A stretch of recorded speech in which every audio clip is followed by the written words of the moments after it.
سهلنگاری یک راننده برزیلی در سانتا کاترینای برزیل و این فاجعه حادثه نیست.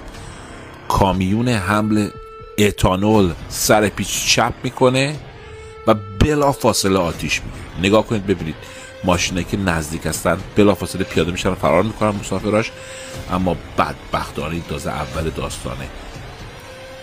اتانول با چه سرعتی نگاه کنید تو سرازیری داره میره پایین و در عرض چند دقیقه اتوبان رو تبدیل کرد به یک جهنم زیر و رو. شما نگاه کنید ببینید مردم یه سری دنده عقب میگیرن فرار کنن برن، ولی فایده نداره.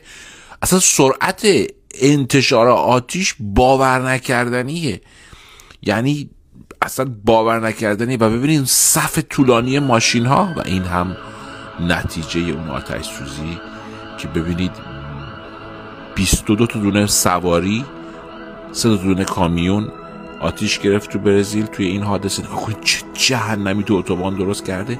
5 نفر زخمی شدن، کسی کشته نشده، ولی فقط خواستم اینو بهتون نشون بدم که یک سهلنگاری، یک تصادف چه فاجعه‌ای رو به بار آورده. چیزی به این حجم و وسعت از ماشین ها هیچی نموده، همه جزقاله شدن. کامیون رو نگاه کنید، گفت فقط استخوناش باقی مونده. دوستان راننده های عزیزی که عضو این پیج هستن ازتون خواهش میکنم، به خصوص اگر بار حساس دارید، 10 برابر بیشتر از همیشه احتیاط بکنید.